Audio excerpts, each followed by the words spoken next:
bon aport de proteïnes de qualitat després d'entrenar, he fet una llista de tipus de snacks, de recuperadors, que no són suplements, són aliments naturals, perquè estigueu segurs que esteu cobrint les vostres necessitats d'aminoàcids després d'un entrenament.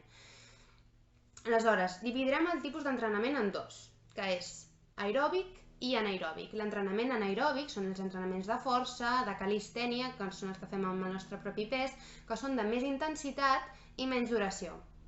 Després hi ha els aeròbics, que són de més duració, per exemple, si teniu una bicicleta estàtica, si teniu una elíptica, que podeu estar una hora, la intensitat és menor, però és de més duració. I després, òbviament, hi ha el ball. El ball és un tipus d'esport mixt, que combina més o menys moments anaeròbics i aeròbics segons el tipus de disciplina. Per tant, heu de saber segons quin tipus d'entrenament tingueu, si esteu treballant més anaeròbicament o més aeròbicament. Un entrenament de tècnica sempre tindrà menys gas calòric, però alhora es pot convertir en un entrenament aeròbic, depèn de com es faci aquest entrenament de tècnica. En qualsevol cas, sempre serà necessari consumir proteïna, més o menys uns 30 minuts després, ja que hi ha una certa inapetència per menjar després de fer esport, almenys a mi sí que em passa, hi ha gent que no, però normalment hi ha inapetència, no ve de gust menjar just a l'acabar de fer esport. Més o menys uns 30 minuts després, 15 a 30 minuts, consumir proteïna, sempre acompanyada de carbohidrats de ràpida absorció. Què són això? Sucres simples. Amb això no em refereixo a sucre de taula, em refereixo a sucre natural que pugui venir, per exemple, de la fruita o de la mel. Perquè els carbohidrats el que ens ajuden és faciliten la digestió de proteïnes que ens arribin abans i creen un entorn anabòlic adequat perquè sigui més fàcil aquesta reconstitució muscular. Per tant, en el cas que tinguem un exercici de tipus anaeròbic, aquí el més important serà la proporció de proteïnes, que serà molt més elevada, perquè us feu una idea, 3-4 de proteïna versus 1 de carbohidrat. Apunteu, perquè us diré algunes idees de snacks, de què prendre. Una podria ser, per exemple, mel i mató, vigilant la quantitat de mel. Una cullerada petita de mel ja seria suficient. Mel i mató. Una altra podria ser iogurt d'aquest Vitalínia Pro, no sé si us sonarà. Tenim aquí la imatge.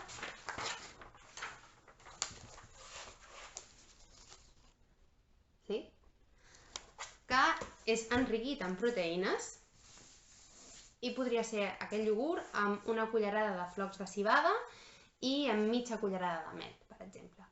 Una altra opció seria un got de llet, poder ser, per exemple, una llet d'aquestes que són enriquides en proteïnes. Un altre exemple seria aquesta, que és la marca Zendado, que està enriquida en proteïnes. Com veureu, només un got ja aporta, no sé si es veu bé, però són 15 grams de proteïnes. Estàvem parlant de 20, doncs per tant un bol de llet d'aquesta proteïna. Si voleu encara podeu afegir llet en pols, que sempre incrementarà la concentració de proteica és major. Amb el mateix, una cullerada de flocs de civada amb una mica de mel. Una altra idea, podríem fer una fruita a la francesa de 2 o 3 ous amb mitja peça de fruita, o pancakes proteics fets amb civada i ou i una mica de fruits vermells per sobre. No es tracta de fer dieta, sinó també podem menjar coses que ens vinguin més de gust i que siguin més fàcils de seguir. L'altra opció, si fem un exercici de més tipus aeròbic, aquí podem pujar una mica més la proporció de carbohidrat versus proteïna, tenint proteïna 2-3 i els carbohidrats 1. S'assimila una mica més, s'assembla una mica més les dues proporcions. Apunteu alguns exemples, podria ser, per exemple, un sàndwich de pernil dolç o de pavo i formatge, de gall d'indi i formatge, amb un got de llet.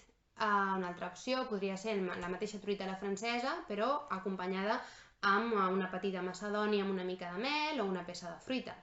Una altra opció seria el mateix iogurt Vitalínia Pro amb una peça de fruita, o un iogurt amb una peça de fruita i un petit grapat de fruits secs. Aquestes serien algunes de les idees. Sempre podeu canviar per aliments similars o diferents combinacions entre les mateixes que ja us he dit. No sóc molt partidària de suplementació en aquests casos, però l'avantatge dels suplements, per exemple un batut proteic o una barrita, és que ja t'està assegurant la quantitat de proteïnes que has de menjar i en les proporcions que toquen.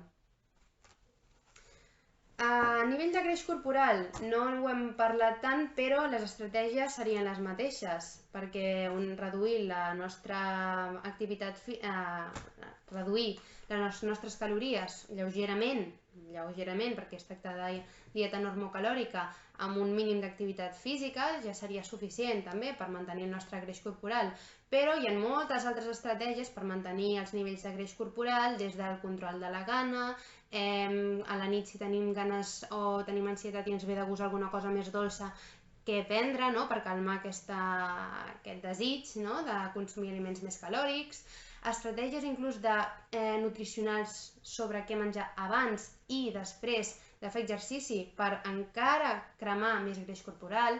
N'hi ha moltes, però ens centrarem en les estratègies per mantenir massa muscular i a més penseu que la massa muscular ens fa gastar més calories, perquè mantenir tota aquesta estructura li costa molta energia al cos. Per tant, fent la mateixa activitat física, som capaços de controlar el greix corporal, ja que gastem més si tenim més massa muscular. Sí?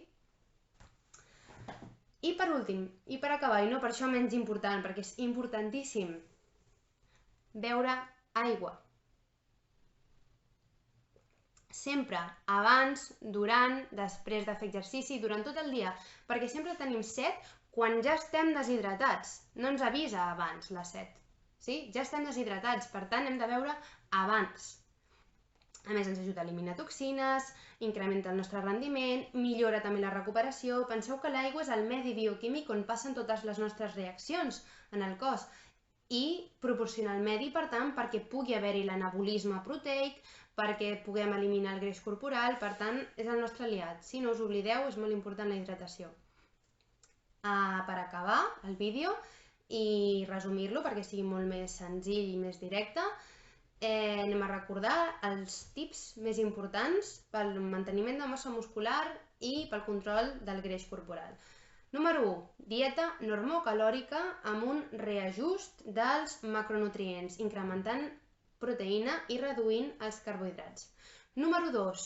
Bolos proteics durant tot el dia, no grans ingestes proteiques, sinó petites ingestes proteiques al dia.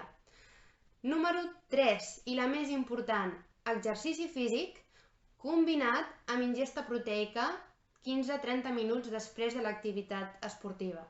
És l'estratègia número 1, sí? Durant aquest confinament. I número 4, ja hem dit, hidratació, molt important, no us oblideu. De totes maneres, cap dieta molt estricta té èxit a llarg termini. Per tant, us convido a que un dia a la setmana us relaxeu i disfruteu de, si us ve de gust, un plat de macarrons gratinats, us el mengeu sense remordiments o una pizza en família, el que sigui, i que després sigueu conscients que heu de tornar a l'alimentació que teníeu abans. No és cap dieta, de fet, és simplement un reajust de macronutrients per assegurar el manteniment de la nostra massa muscular i que controlem una mica que el greix corporal no es dispari durant el confinament. Sempre hi haurà canvis, però es tracta de mantenir-lo dintre dels paràmetres que són, sense ansietat i d'una forma sana i controlada. Sí? Espero que us hagi sigut molt útil, interessant i que sigui una guia i una motivació per poder seguir durant aquest període de confinament. Recordeu que la nutrició és l'entrenament invisible. Sí? És molt important que sempre ho recordeu. No només l'entrenament que fem en les sales i en les acadèmies de ball és important, sinó l'entrenament que fem invisible és l'entrenament nutricional, que ens afectarà molt en el nostre rendiment. Així que us convido a que tingueu una actitud positiva durant el confinament, que us quedeu a casa, ànims i fins a la pròxima.